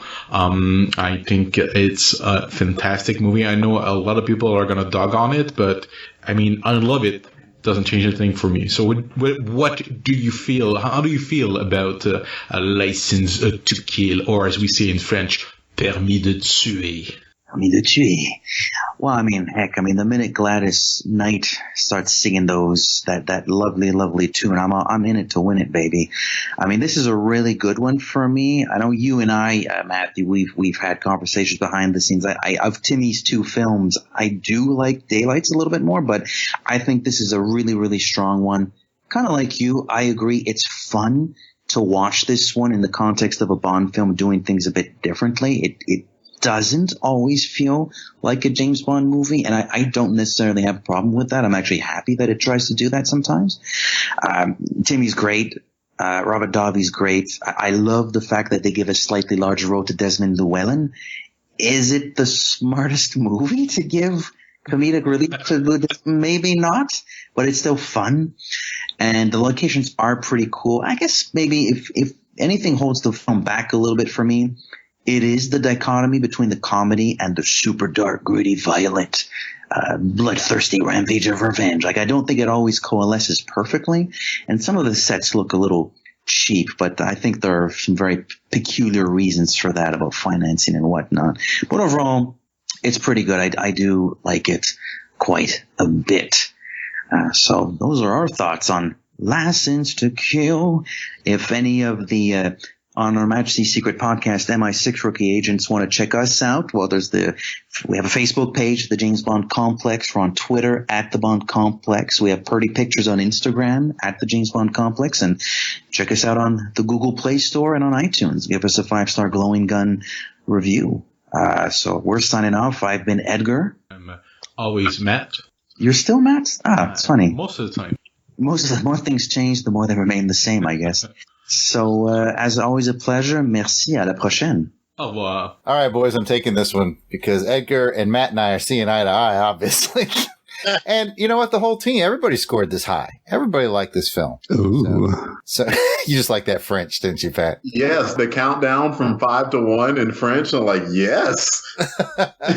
They love Timmy D. They love Gladys Knight. They love this movie. They belong in our group, boys. Welcome to the show. Love it. Yeah, great. Oh, you said you're going to take this, Jarrod. Go ahead, man. No, that's about it. I just wanted to say we're seeing eye to eye. I love these guys. Heck yeah. I mean, that made me happy that people appreciated Gladys Knight. The song is incredible. It's just freaking incredible. Underrated. And I will say the government at the time had levied a heavy tax on filmmakers in the UK. So the studios determined this is the one time they could not use Pinewood. So everything had to be done pretty much in Mexico, and they had to build new sets there. So that's why I think the look and the feel of it is a little bit different. But I think it kind of works because I think this film is a little different. There are 3 Bond films that I kind of put in their own unique category. Of course, On Her Majesty's, this one, and Casino Royale. I think in all 3 of those, there's definitely more of a storytelling arc for our hero. All right, Pat, get ready because I know how you like the Agent I. Hello, Rookie Agents. This is Agent I with your Fleming connection for the movie License to Kill. The movie's plot isn't based on any Ian Fleming novel or short story, but it does incorporate several elements written by Fleming. The character of Milton Crest is based on a short story called The Hildebrand Rarity. Bond finds himself spending a few days in the Indian Ocean with the wealthy Mr. Crest on his yacht, the Wave Crest, in search of a rare fish. Mr. Crest is rude to his guests and abusive to his wife and meets a painful demise. I'll leave you with the mystery of how Mr. Crest gets what's coming to him, so you can enjoy reading the story for yourself. Something else Fleming wrote is Felix Leiter being attacked and severely injured by a shark, and the ominous scene of Bond finding him in a body bag with the note, "He disagreed with something that ate him." This is from the novel Live and Let Die, where the henchmen of the villain Mr. Big do this to Felix. As Live and Let Die is just the second Bond novel, in all of Felix's later appearances, he has one prosthetic foot and one prosthetic metal hand. So now you know who the real hero of Delvin's Silver Hand story should be. The last element is Fleming's creation of the License to Kill itself, where the movie gets its name. This is granted to very few British intelligence agents, typically only 3 at a time. Those who have reached 00 status have successfully completed 2 assignments to kill in cold blood. 00 agents can be assigned to assassinate a threat, or if they have to kill someone in the pursuit of another assigned duty, they are protected from prosecution or punishment. Obviously, this is a tremendous level of immunity, and why M revokes Bond's license when he sees that the attack on Felix and the murder of Felix's wife has compromised his judgment. Bond has to go rogue, operating without orders, so as not to compromise the British government in his revenge plot. The rogue element and the unusual filming locations make License to Kill unique in the movie series, and some fans don't like the departure from the standard Bond is ordered to save the world format of the other films. But the gritty, out for revenge, screw the rules version of movie Bond does have some connection to Ian Fleming's literary creation. And this won't be the last time we see movie James Bond go rogue, so keep your eyes out for it. You can follow me on Twitter at Seek Out Wisdom for more Bond knowledge. This is Agent I, signing out. What you got, Pat? Well, that's very interesting. Some more background about Felix Leiter, and I like that little jab that he has there at Delvin as well too. we all appreciated that, Agent I. Very good. Yeah. The more and more I am getting excited to read some novels. I did get some given to me, so I believe they're all of them. Is that correct? You have all the Fleming novels, yes, sir. Oh, yeah, thank you. I got them. Jarrod was nice enough to provide them to me, so thank you very much. Yeah, I'm the best. You are. Pat, let me ask you a question. Do you like comic books? I do. Are you familiar with the comic book creator Mike Grell? I am. Mike Grell did the comic book adaptation of this film, and it is quite good. Oh, really? Mm-hmm. It's kind of an odd magazine-sized, hard-to-come-by thing, but I scored a copy of one, so be on the lookout. Very cool. It'd be interesting to see that. Excellent, excellent. Okay, let's go to South Africa, shall we? Hi, Rookie Agents. Matt Robenheimer here from Cape Town in South Africa, and I've got some thoughts and observations about License to Kill. Now, whereas my thoughts on The Living Daylights were overwhelmingly positive, when it comes to License to Kill, I'm somewhat mixed. The film does have some really good aspects to it. For example, the villain Sanchez, I think, is a really strong villain, and the plot in which Bond sort of infiltrates Sanchez's organization and really sows distrust and gets Sanchez to bring down his own organization, I think is a really cool plot for a Bond film. The film also makes use of a few unused bits from Ian Fleming books, primarily the bit where Felix Leiter is fed to the shark and the note he disagreed with something that ate him. That comes from the book Live and Let Die, and the character Milton Crest is from a short story called The Hildebrand Rarity. Really cool to see bits of Fleming being incorporated into the story. And there are a few good action scenes. I quite like the character Pam Bouvier, and I can't really fault Timothy Dalton's performance as Bond. However, something just doesn't feel quite right about this movie to me. It's lacking a bit of the sheen, I think, of previous Bond movies. I think that's partly due to the fact that their budget seems to have been a bit restrained for this movie. They had to go and shoot the whole thing in Mexico City rather than their normal home at Pinewood Studios. I think the locations and the sets don't feel quite as exotic and interesting as what you'd expect in a Bond movie. And Dalton himself, even though he plays the character well, the way he looks and dresses and the way his hair is in this movie just doesn't feel quite right. And then the movie's soundtrack, I think it has a very sort of 80s action movie feel, but it doesn't quite have that James Bond feel. I think Michael Kamen is a really good composer, and he did some good stuff in the score. But I think it just contributes to that overall feeling where it feels less like a Bond movie and more like a generic 80s action film. But this is a movie that has a lot of fans, and I can understand why people like it. It was certainly different at the time for the series, maybe a bold move, but I don't think they really pulled it off quite as well as they should have done. So I think it's a decent movie. It's far from being the worst Bond movie. And I know it has many fans who regard it as one of the best. It just doesn't rank that highly for me, I'm afraid. As it's a movie that divides opinion a bit, I'm really looking forward to hearing what you guys think about it. Keep up the good work, and goodbye for now. I think you can Matt Rutherford. I'm kidding. I'm going to give this one to Delvin. Oh, man. It's always good to hear a different opinion. Matt gave us a couple of pieces that we had heard before, but the first thing that really popped to my head was I would not have known the impact that James Bond has had literally worldwide. I mean, you hear it. And when I started this and, I heard you and Jason, mention of just the impact, and now seeing that people are coming in and listening to the show and hearing it and giving us feedback and stuff, South Africa, Netherlands is very cool. Very cool indeed. Yep, we're them and Canada. We're worldwide, boys. We're worldwide. Worldwide. You're right, though. It's not so much us. It's Bond. Bond ties it all together. So, yeah. He's the straw that stirs the drink. I will say, because we've had a couple of listeners that have brought up Milton Crest from the Hildebrandt Rarity. That is also where they got the scene with the whipping that Delvin felt uncomfortable with at the beginning of the movie. And she said she deserved it. And I'm like, what? That's from the Hildebrandt Rarity as well. Thanks for bringing the room down, Agent Jason. Let's... Okay, I think we just have two left. We've got our junior agents from Jeff and Rick. They always make this fun. They like to do a segment that we've taken to call in Rusty Agents. So let's take a listen to Jeff and Rick, or our junior agent squad here. Good evening, agents. This is Rick from the Junior Mission Control Center, also known as Jeff and Rick Presents. I am providing this week's field report on the film License to Kill, from the junior agent stationed in the Pacific Northwest. As usual, I surprised my fellow junior agent Jeff during the recording of our regular podcast, Unpacking the Power of Power Pack, with a pop quiz in the middle of our script. His answers are not prepared. Just stay still. This won't hurt much. But do you know what hurts a lot? A pop quiz when you have not prepared. It's junior agent test time. Another one of these. Okay. This time we are looking at License to Kill, the second and final Timothy Dalton Bond film. There were a number of amazing guest stars in this movie. A young Benicio del Toro, who was in Traffic and Usual Suspects, Cary Hiroji Tagawa from The Last Emperor, Mortal Kombat, and Rising Sun, and Carrie Lowell, who is well known for starring as Jamie Ross in another giant franchise. Do you know it? I know I've seen it, and I cannot think. Wait, is this one with the oil pipeline? Nope. No. Okay. Jamie Ross is another giant franchise. Law and Order.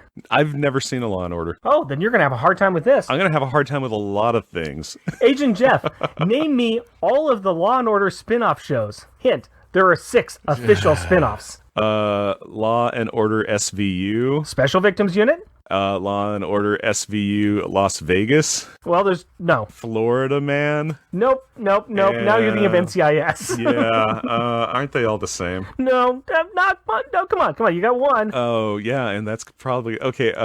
Puppy Crimes Division. Overdue Book Late Fee Organization. Criminal organization of Netflix borrowing. You are viewership. so close on some of these. Let me help you out here. Law and Order Criminal Intent, Law and Order Trial by Jury, Law and Order LA, Law and Order True Crimes, Law and Order Hate Crimes. Do better next time. No, I'll do just as bad. Training, as always, will continue in the field until our junior agents are able to handle any situation. Based on this week's sample, I think we have a lot of work ahead of us. Thank you for accepting our reports. Until next time, junior agents signing out. Oh, man. I gotta tell you, I didn't know that Carrie Lowell was on Law and Order. I did know that, but when he asked how many Law and Orders there were, I was lost as Jeff, man. I couldn't do it either. I had no idea she was on Law & Order, so don't feel bad, Jeff. Guys, how funny was that? Yeah, fun time, yeah. Oh, Law & Order overdue library. Illegal Netflix subscriptions. Sharing. Puppy crimes. Puppy crimes. These guys. Oh, man. I gotta tell you, they've already sent me their Goldeneye send-in, and I've listened to it. We are in for a treat. We are in for a treat. Okay, guys, you know what time it is? Zooterman. All right, I believe he's got a quiz for us, so you might want to grab your pen and paper. There's homework. My paper's all used up. I wrote down all those license plate numbers for our return fire segment. Unlike last time, I am not going to cheat on this one. So No, I'm going cheater free. I'm going cheater free on this one. Let's listen to. He's got a little quiz action for us, I do believe. Hello, rookie agents. This is Don Zuiderman from the Netherlands, and I'm calling with my contribution for your latest mission, License to Kill. I really love this film, and one of the things that sets it apart is that for the very first time, we have an actor reprising his role as Felix Leiter.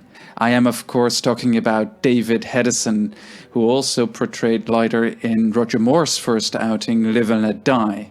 And for the first time, Bond and Leiter really hook up and go on a mission together in the pre-title sequence. James, explain to Della, will you? No way. I'm coming with you. Okay, but strictly as an observer. I think Felix Leiter really has a chance to shine in this film, and it shows. David Hedison is having so much fun, and he makes Felix an excellent character. And you can really see that there is a friendship and also a level of professionalism between Felix and Bond. There's only one law down there. Sanchez's law. Plomo or plata? Little silver. Of course, what happens to Felix in this film is really awful, but by the end of the film, luckily, he's his chirpy old self again. I'll be up to see you next week. We'll do some fishing. Good. I'll be out by then. Now, besides David Hedison, there have been 5 other actors so far to have portrayed Felix Leiter. In Dr. No, Leiter was played by Jack Lord. In Goldfinger, he was played by Cease Linder. In Thunderball, by Rick Van Nutter. In Diamonds Are Forever, it was Norman Burton. And in The Living Daylights, he was played by John Terry. Now, what I'm going to do, because I really like that audio quiz I did for John Barry in your previous episode, is I'm going to play 5 small quotes from the 5 other Felix actors. And my question for the rookie agents is, can you guess the right actor or film? And my question for the senior agents, Jason and Jarrod, is, can you give me the next line? So what is the response to Felix's sentence? All right, so get your pen and paper ready, and I will play the first quote. Well, James, have you killed him? That was it. That's the first one. So who's the actor, or what film was this for the rookie agents? And for the senior agents, can you give me the response? Here comes the second quote. You mean this is a put-up job? All right, and here comes the third one. Where were you measured for this, bud? And here comes number 4. You don't actually think she's going to show up, do you? That's 1,000 to 1 shot. And the last one. You must be slipping, 007, letting the opposition get that close to you. Okay, that's it. I really hope you got them. I will send you a message with the answers. Good luck, gentlemen. All right, rookies, I know all those movies. Do you? No. No. I sure don't. Like, I tried to write down like half the title for one. They went by too quick. Also, I'm dumb. So all of those played a factor into me not knowing any of them. Pat, do you got anything on that? I wasn't paying attention. Agency, you might be giving him a tad too much credit. Now, I'm certain that my brother and I have got the movies, and I've got a pretty good idea what the next lines are for those movies. So, Jason, let's take this adventure together. Okay. That first one. Was that the one that said, well, did you kill him? Right. I think that one was from Thunderball, wasn't it?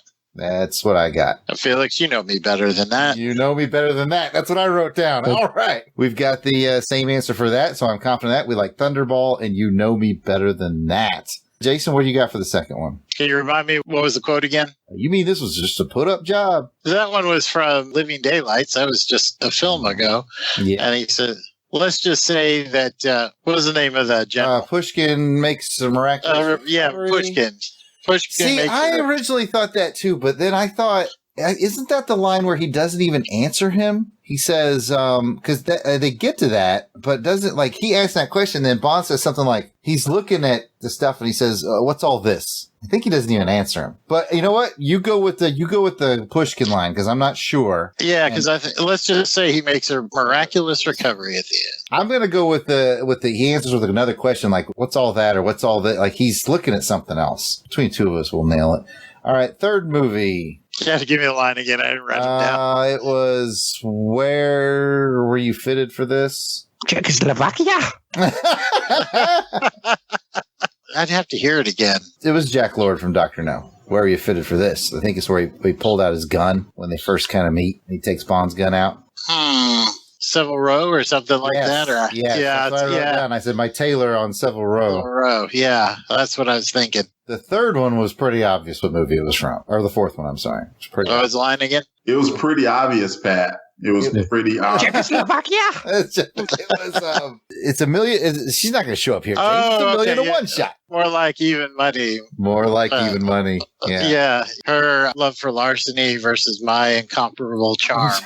Oh, yes. I only wrote down more like even money. I like that you took it to the next step, but that's obviously Diamonds Are Forever. So what's that leave? The last one? You must be slipping, James. You letting the opposition get that close to you? Is it Goldfinger? Goldfinger is what I wrote down. And I know that line. I know that return line. What is it? What do you think? He said they got a lot closer to you in Jamaica, didn't they? Oh, yeah. I think you're right. So I think we've got this nailed. Rookie Agents, do you agree? Huh? What? I'm sorry. Yeah, we'll just play it. Czechoslovakia. Czechoslovakia. It's like Beavis and Butthead all of a sudden. Are you threatening me? I am not looking forward to editing that down to something. All right, Czechoslovakia. Anyway, let's check those answers from Agency. Hello, Rookie Agents. This is Don Zuiderman with the answers to my Felix Leiter quiz. I'll get right to it. The very first one was Rick Van Nutter in Thunderball, and I will play you the quote, and you will also listen the response that Felix gets. Well, James, have you killed him? You know me better than that. All right, I really hope you got that. The second one was John Terry from The Living Daylights. You mean this is a put-up job? What's all this? Now, Bond doesn't even answer Felix for this one. Okay, the third one was Jack Lord from Dr. No. Where were you measured for this, bud? My tailor, Savile Row. A classic introduction. Number 4 was Norman Burton from Diamonds Are Forever. You don't actually think she's going to show up, do you? That's 1,000 to 1 shot. No, more like even money. Her devotion to larceny versus my incomparable charm. Now, that was a very extensive reply, and I really won't hold it against the senior agents if they didn't get that in full. But you will get a bonus point if you can give me the line in a full Scottish accent. Okay, the fifth and final one was, of course, Cecil Linder from Goldfinger. You must be slipping, 007, letting the opposition get that close to you. They got a lot closer to you in Jamaica, didn't they? All right, that was it. I hope you did well on the quiz, and that completes my contribution for your License to Kill episode. I will get back to you for Operation GoldenEye. This is Don Zuiderman signing out. I think we redeemed ourselves from the music quiz, my friend. I think we did too. I feel pretty proud. Dude, pretty proud. You nailed that extended line from Diamonds. Hats off, sir. Hats off. That was thank you. Well, you guessed the Living Daylights one. I was going down the wrong path there. The Daylights, I've seen that movie a lot of times. So, Delvin, I'm so proud of you. You guessed all the right actors' names. Yeah, dude, Pat. I mean, just the way that you were skillfully able to break down the movies. Oh. Pat, I'm going to give you a redemption moment here. Can you name me one country that used to be in what was called the Eastern Bloc of Europe? Oh, man. Czechoslovakia? Yay! Good job, buddy. I'm a Bond guy now. Orlov accent. Well, Agency, that was crazy and fun. Well, it's more fun when we know them, isn't it, Jason? It is. Yeah, I got my butt kicked on the music one, but yeah, I feel a little more confident on this one. You know, we're both just now in our stage of Bond fandom getting into the music. So, yeah, we got some catching up to do there, but this one was in our wheelhouse. I obviously need some catching up to do because I didn't even know who played who. You thought Delvin played Felix Leiter. Yeah, exactly. I'm like, Delvin. We were told Delvin is Felix Leiter. We haven't gotten to those yet. Haven't gotten to those. All right, guys, that's it for our audio files. We got one email sent in to us from our friend Ivor Evans. Hello, Ivor. Hello, he wrote, sexy. He wrote, "Hey, my friend, hope you're doing well. Just want to send in another quick note to say thanks to you and the gang. I had to drive down to South Carolina a week ago and spent damn near 24 hours in the car both ways, but did listen to quite a lot of old episodes of the Longbox Crusade." We'll talk about that later. Oh, yeah. So, that makes the drive tolerable. So on to my question as we now... So now on to my question as we now reach A View to a Kill. He didn't realize how ahead we are in our recordings. But he said, did you guys ever read any of the Find Your Fate adventures based on A View to a Kill? This was that time period where the Choose Your Own Adventure and the Find Your Fate books were very popular. I had several of the Indiana Jones versions as well. Thoughts on the Bond books themselves or just the Choose Your Fate format books in general? And then he attached a picture and said, here's an image of the books in case you don't remember them or haven't seen them. Gasp, I know that can't be true, LOL. To which I had to tell him that is absolutely true. I had completely forgotten about those, and now I'm on a hunt. So if you're listening to this show and you've got the James Bond Find Your Fate books, contact me via DM, and I'll give you my mailing address. But how about you guys? Anybody remember the Choose Your Own Adventure or rather Find Your Fate James Bond books? I do not. I love the Choose Your Own Adventure books, and I don't ever remember seeing James Bond when I was reading them. Oh, I got to find these things. Pat, you sounded like you were familiar with the Indiana Jones ones. The Indiana Jones ones, I have a few of those. Ooh, the Find Your Fate ones. But I didn't know they made James Bond one. No, I didn't. They made 4 of them. One's called Win, Place, or Die. One's called Strike It Deadly. One's called Program for Danger. And one's called Barracuda Run. And they're all kind of spin-offs from A View to a Kill. And the cover art is very A View to a Kill. Jason, you probably have the best memory. What were you saying about that? I do not remember the James Bond ones at all. I do remember the Indiana Jones, but these James Bond ones are new to me. R.L. Stein? R.L. Stein wrote one of them. Yes. Yeah, interesting. Well, thanks for the email send in, Ivor. And we're happy that we could ride along with you on your long car trip. And man, I love podcasts for long car trips too. And I'm just glad you chose ours, buddy. I hope you got a lot of beef jerky and some Twizzlers. Maybe some pork rinds. Maybe some pork rinds. Well, you're listening along with us. Maybe a little brandy. Not while you're driving back. Oh, all right. That's why we got that thing that you got to blow in to start our spaceship to go to Mongo. That will bring us to a close on this episode of MI6 Rookie Agents. Thanks for listening. If you've enjoyed this crew and want to hear more from them, but in the realm of comic books, check out the Longbox Crusade.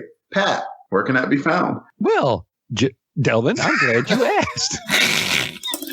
You can find the Longbox Crusade at www.longboxcrusade.com. We're also on the Twitter and Facebook at Longbox Crusade. You can find us on the Instagram as well at Longbox Crusade. And don't forget to check us out on YouTube as well. Back to you. And thanks to the fellows for taking on yet another dangerous mission. Thanks to the listeners who tuned in. If you'd like to leave a question or a comment on this or any of our other episodes, feel free to contact the show on Twitter at OHMSPod or email us at ohmspod@outlook.com. Or contact any of us directly on Facebook or Twitter. My contact info is at Yard Sale Artist. That's Facebook, Twitter, and Instagram. Jason. You can find me at Weasel Skull on Twitter or Jason Alberich on Facebook or Instagram. Delvin. You can find me at DEE_RAY1977 on Twitter. Pat. You can find me on the Twitter at Christatos01. And we hope to hear from you soon. The next episode of MI6 Rookie Agents will bring in Pierce Brosnan and Golden Eye. Bum, bum, bum, bum. And remember, on Her Majesty's Secret Podcast, we'll return. Bum, bum, bum, bum. See him move through smoke and mirrors. Feel his presence in the crowd. Other girls might gather around him. If I had him, I would let him out. Get another 7 from me, because that song is awesome. That's back-to-back awesomeness right there. Back-to-back 7s from Jarrod, because that movie is also awesome. But then the songs go down considerably. Oh my god. Oh. There is a drop-off in quality. Outtakes. Thank you, Miss Moneypenny. That's all. If that's what's the case, I'm really surprising myself of all the knowledge that I do have. I'm like, holy cow. Maybe I'm one of those people that, photographic memory or whatever the stuff like, but I'm not. I like that phrasing. Like those people with photographic memory or whatever it's called. Who's ready to go? Let's do it. Let's do a show. Let's do a show. Let's do it. It's a show. It's a show. It's a show. We're doing it in 3, 2. Hello and welcome to On Her Majesty's... Oh, the first line. Boys. Outtakes. Try it again. Mr. Majesty's. So let's welcome our Wookiee agents. It's going to be a fun one tonight. He rewinds it in his head. There's a late fee if you don't rewind it, by the way. Ooh, late charges. It cost you. I got distracted. Okay. First of all, you get. Thank you, Delvin. Let's score it. I will fly to Washington to hit you. If not, Pat has the opportunity to steal it and force us into the bonus round. Yep. Here it comes. Pat'll win if he steals this. Oh, I win? It's 2-2 right now. Yep. Pat stole it. He won. He will win. Man, math is hard. Come on, load. You have the internet. Breaking of the moon.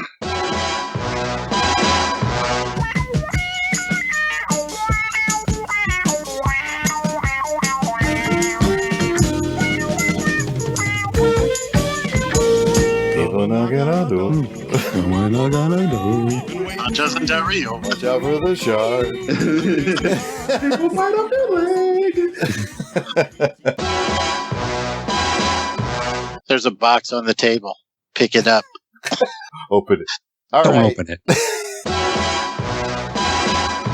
And unlike last time, I'm freeballing it. what? I'm freestyling it. Okay, whatever, man. It's all good.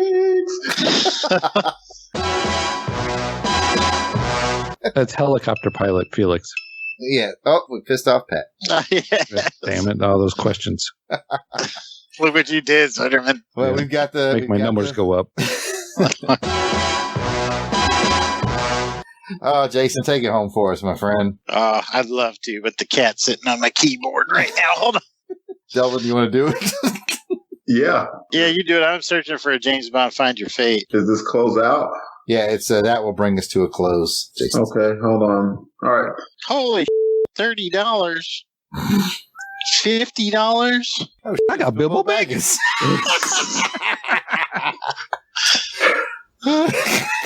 This is crazy, man. The R.L. Stein one you get for 13. That will bring us 1 through to 17. Indiana Jones is $290. I'm trying to go to sleep, Jason. Oh, sorry. I thought this was important. I found the Find Your Fate books. This is important to you. I don't give a shit. That was about to show you your fate. They clearly just cashed in on like who was hot at the time, and it's like Sheryl Crow. I mean, she may have been popular, but she's never had a strong voice ever. All she wanted to do was have some fun. Oh, Pat, I'm killed. I'm in a puddle on the floor. You guys are killing me, man. I don't know. I've been thinking about going through all my Laserdiscs again. Laserdisc watch. Laserdisc film face off. Yeah. It's a podcast waiting to happen. Someone else has got to have a Laserdisc. be facing off against himself. Yeah. It'd be like those old Longbox episodes when he was by himself. Yeah. Well, what do you think, Pat? Well, Pat, I'm glad you asked. What do you think, Tap? I hated it. I'll put you in the nutsack. What do you think, Peppy? I loved it. It's really good. It's really super awesome. Don't listen to Tap. He's so negative. Oh, goodness. He kills me. Think about it, sexy. Well, baby, let me tell you. We got sexy Pat now. Oh, yeah. That's right, baby. And that's a wrap for this episode of Longbox Crusade Elseworlds. I hope you've enjoyed it, and we'll see you around the alternate dimensions in the future.